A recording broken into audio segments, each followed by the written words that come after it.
7:43, el ministro de Hacienda, Mario Marcel, está con nosotros a esta hora en Tele 13 Radio. ¿Cómo está, ministro? Buenos días. Buenos días, Iván, y buenos días a los auditores y auditores de T13 Radio. Gracias por estar con nosotros. Viene volviendo del Chile Day, pasó ayer y volvió directo al Congreso agitadamente, porque bueno, así es la vida del ministro de Hacienda. Oiga, Sí, el Chile Day, ¿cómo estuvo? ¿Qué evaluación hace de lo que del espíritu con que los inversionistas extranjeros, estadounidenses principalmente, están mirando la situación chilena? Bueno, mi evaluación es bien positiva. Tuvimos mucha participación, mucho interés. Tuvimos en un día y medio, en total debemos haber tenido reuniones con unas 350 personas. La gran mayoría de ellos analistas, especialistas de bancos de inversión, de fondos internacionales, también académicos, así que tuvimos una participación muy amplia, muy variada y muy interesada en Chile y muy receptiva a los mensajes que llevamos. Ha sido bien notoria la preocupación de la industria de los seguros de las matrices de ISAPRES y AFPs acá en Chile, que son norteamericanas muchas de ellas. ¿Le plantearon preocupaciones especiales por los cambios regulatorios o legales en esas industrias? Bueno, a ver, digamos primero que los temas que más atención generaron eran los temas de carácter macroeconómico, ¿cierto? La situación de la economía, sus perspectivas futuras. Eso era un tema de común preocupación para muchos de los intereses, para muchos de los asistentes. Ahora había ciertos grupos que podían tener intereses más específicos de sus industrias. Yo diría en lo que más preguntas hubo fue relacionadas con la reforma de pensiones, también sobre el término de los retiros de fondos, y creo que las respuestas que dimos fueron bastante bien recibidas, en el sentido de que en el sistema de pensiones chileno en el futuro va a seguir habiendo necesidad de capitalización, sea individual, sea colectiva, y que eso significa, eso no es simplemente algo que uno haga en relación a una industria, sino que es una necesidad para la sostenibilidad del sistema de pensiones en el futuro. Oiga, reservemos por un momento lo de esa necesidad de capitalización, porque le quiero seguir preguntando por las inversiones, porque salió esta semana la noticia de que la gigante minera, que es una empresa global, BHP, reevaluaría sus inversiones en Chile si es que se aprueba el royalty minero, así como lo ha rediseñado el gobierno en las indicaciones que presentó en el Congreso. Sí, bueno, vamos a empezar hoy día la discusión del royalty minero en el Senado. Hoy día hay una sesión esta mañana con la Comisión de Minería. Obviamente el trabajo que se va a hacer ahí va a incluir no solo las propuestas del Ejecutivo, sino que los comentarios que haya de la industria, y así como el Ejecutivo va a entregar todos los antecedentes, los modelos con los cuales hace sus estimaciones de recaudación, de distribución de la renta minera, de rentabilidad de las inversiones. Con seguridad también, ¿cierto? Las empresas del sector podrán explicar exactamente dónde ven los problemas, pero yo creo que todos vimos en los meses pasados declaraciones de las distintas compañías mineras, en el sentido de que estaban preparadas para un royalty mayor.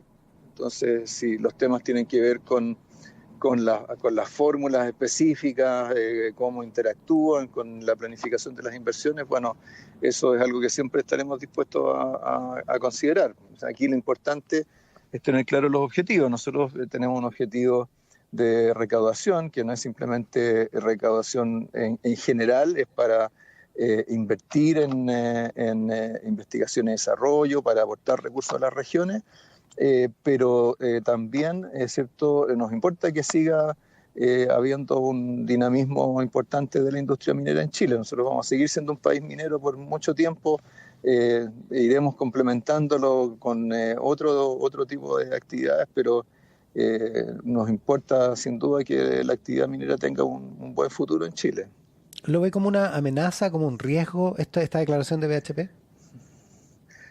Eh, yo creo que no vale la pena calificarlo. Lo mejor es tener, cierto, ver los antecedentes que se van a aportar en la comisión cuando ya se inicie todo el ciclo de audiencia. Así que ahí tendremos la oportunidad de contrastar números, cálculos, estimaciones y eventualmente con los parlamentarios encontrar las mejores soluciones técnicas a estos dos objetivos que son relevantes para nosotros.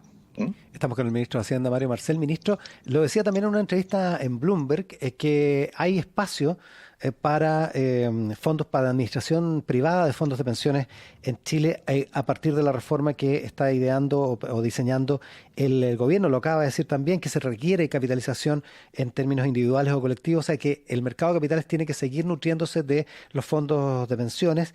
¿Cuánto espacio piensa usted puede haber para privados y si parte de esos privados pueden ser las AFP como las conocemos ahora, o más bien las AFP que conocemos ahora rediseñadas, digamos, para el nuevo escenario de la reforma?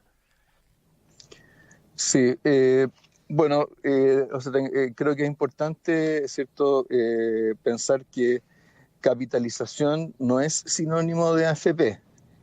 ¿Ah? La capitalización es necesaria no por un objetivo financiero, porque el objetivo del sistema de pensiones no es, digamos, es generar las mejores pensiones para sus afiliados, pero la capitalización es necesaria para que, dada la etapa de la transición demográfica en que está Chile, los beneficios que se propongan se puedan sostener en el tiempo.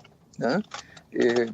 Y eso significa que cierto, el sistema de pensiones tiene que irse nutriendo del producto del crecimiento de la economía en el país y por esa vía ir complementando los aportes que hacen los trabajadores o los empleadores en el caso cierto, de la cotización adicional de 6% que, bueno, todos sabemos que está hace tiempo en discusión y que está en el programa de gobierno.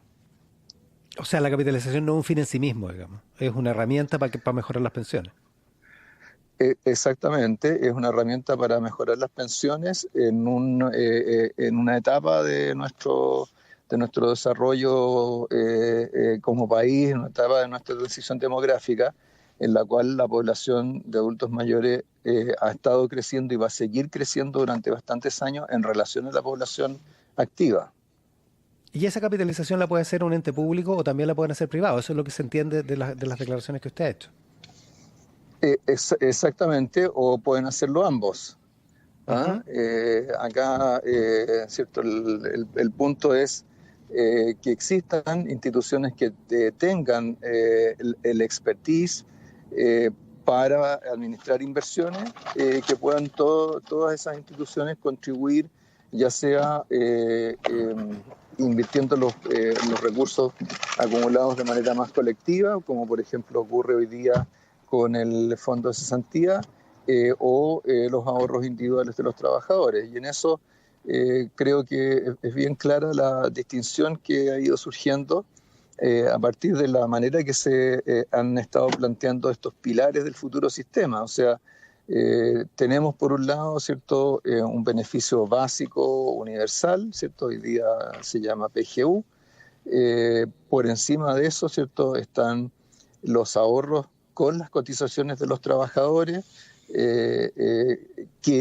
cierto, lo que uno o lo que los trabajadores nos están diciendo es que quisieran, cierto, que se siguieran reflejando en cuentas de capitalización individual. Esas cuentas de capitalización pueden ser administradas por distintos inversionistas en la medida que cumplan, cierto, los requisitos del caso. Y luego, cierto, está este otro pilar de seguridad social que complementa los ahorros individuales de los trabajadores para asegurar que haya equidad horizontal, vertical o intergeneracional, de manera de compensar o ayudar a que el sistema de pensiones sea capaz de cubrir las distintas contingencias de la vida. ¿Eh? Estamos con el ministro de Hacienda, Mario Marcel. Ministro, le quiero preguntar por algunos temas que han provocado algo de confusión en los últimos días. Por ejemplo, la condonación al crédito con aval del Estado y a otros préstamos del Estado para educación. Aparentemente hay dos miradas, una de Hacienda y otra del Ministerio de Educación, y hay una duda fundamental. Hay algunos que están criticando que la reforma tributaria que está impulsando el gobierno financiaría parte de esta condonación, cuando se entendía que Hacienda dice que eso no va a ser así. ¿Cuál es la realidad en términos del uso de los fondos que agrega la reforma tributaria? Bueno, me parece que lo que está claro como señal del gobierno es que, y lo dijo en realidad el presidente Boric en el mensaje del 1 de junio, él dijo que el tema del CAE se abordaría después de la reforma tributaria. La reforma tributaria está en sus primeros días de discusión legislativa. De manera que este es un tema que se va a abordar más adelante, que es parte del programa de gobierno, así que no es algo que se vaya a ignorar. Pero lo que ha señalado el gobierno en sus distintas presentaciones respecto de la reforma tributaria es que la recaudación de la reforma tributaria generada por la tributación de las personas va a ir a ampliar derechos sociales en la salud, en el sistema de pensiones, ¿cierto? Subir la PGU, a las inversiones en infraestructura educativa, al sistema de cuidados.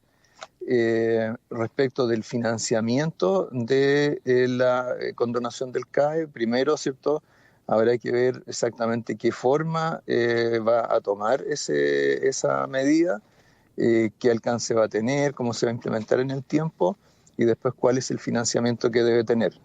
Pero, seamos claros, la reforma tributaria no se está haciendo para financiar exclusivamente la condonación del CAE. Y aquí hay que tener claro cuáles son los órdenes de magnitud. Las deudas del CAE son, digamos, de acuerdo a distintas estimaciones, ¿cierto?, en torno a 6.000, 7.000 millones de dólares. La reforma tributaria va a generar en su conjunto, va a generar 12.000 millones de dólares.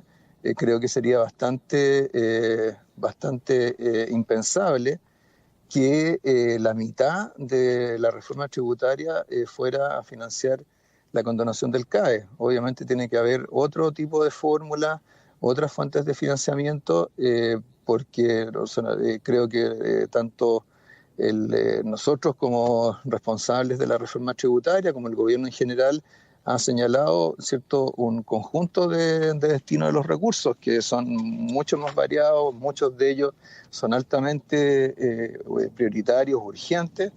Entonces, creo que hay que poner un poquito de paños fríos en estas discusiones, tener una visión más de conjunto de las finanzas públicas, de las políticas públicas, de cómo, ¿cierto?, el gobierno está estructurando sus prioridades, y tener claro que eso no significa que el CAE esté excluido, pero tampoco significa que el CAE sea el único destino de una reforma tributaria que se ha planteado fundamentalmente para ampliar derechos sociales. Le pregunto por otra cosa que resultó algo confusa, es que bueno, todos los temas parecen terminar en su escritorio ahí en Teatino 120. Esta semana el ministro de Transportes dijo en un mismo día que se aprestaba que se preparaba el gobierno para una alza en los precios del pasaje del transporte público, porque se tenía que empezar a normalizar un pasaje que está congelado desde octubre del 2019. Después se dijo que no había anunciado ningún alza. ¿Cuál es la realidad? ¿Cree el gobierno que se necesita ir retirando el subsidio que es bien caro, digamos, para el transporte público en Santiago y que además tiene un efecto espejo en subsidios para las regiones? Yo creo que uno tiene que tener claro que hay una serie de medidas que se adoptan, ¿cierto?, frente a una coyuntura, a situaciones de emergencia. Desgraciadamente, ¿cierto?, nos ha tocado un encadenamiento de situaciones de emergencia en los últimos años, con el estallido social, la crisis del COVID, ahora este episodio inflacionario, pero eso no significa que las medidas que se adoptan para contener los precios vayan a ser medidas que se mantengan eternamente. O sea, en algún momento tiene que comenzar a producirse esa normalización. Eso se ha dicho respecto de una multiplicidad de precios. En el caso del MEPCO, por ejemplo, ¿cierto? Sabemos que el MEPCO funciona para los dos lados, funciona, ¿cierto?, para amortiguar las alzas de precios cuando están subiendo los precios internacionales y para devolver los recursos cuando los precios empiezan a bajar. En el caso de la electricidad, también, ¿cierto?, se aprobó un mecanismo que permite contener las alzas de precios, que las va compensando después en el futuro con lo que habría sido las caídas de tarifas por causas más estructurales en la electricidad. Entonces, así ocurre en distintas áreas. Yo creo que está como en el sentido común de las personas que los precios no pueden estar congelados eternamente. Ahora, ¿en qué momento comienza esa normalización? Es algo que hay que ir definiendo, ¿cierto?, en función de cada una de las áreas que corresponden, en función, ¿cierto?, de lo que sean las necesidades más inmediatas de las personas. Entonces eso ya es, ¿cierto?, la responsabilidad que cabe en cada una de las distintas áreas, sean los combustibles, sea la energía eléctrica, sean los pasajes del transporte colectivo. Oiga, y lo último, ministro, a propósito de una resolución de la Cámara de Diputados que le pide al gobierno declarar feriado el 16 de septiembre, el ministro de Economía tuvo ayer una respuesta algo confusa porque dijo es que el gobierno esperaba la opinión del Parlamento. Bueno, el Congreso ya le dio, o por lo menos una de las salas de las cámaras, le dio su opinión, digamos, que es pedir un feriado. El presidente dijo que algo así como que lo estaban estudiando. ¿Qué opina usted de declarar feriado, o de agregar un feriado en este momento económico? Bueno, si el gobierno lo está estudiando, nosotros somos parte de ese estudio, entonces no vamos a adelantar una posición. Esto son decisiones que tiene que tomar el gobierno en su conjunto, no se toman por partes o por el ministerio. Ya, pero se está estudiando entonces. O sea, el presidente, usted me acaba de citar al presidente. Ya, ok. Ya, habrá una decisión. Bueno, también tiene que ser luego, porque tampoco se puede dejar para última hora, supongo. Sí, por supuesto. El ministro de Hacienda, Mario Marcel, esta mañana en Mesa Central. Ministro, muchas gracias por la gentileza. Muchas gracias a ustedes y muy buenos días. Igual, buenos días.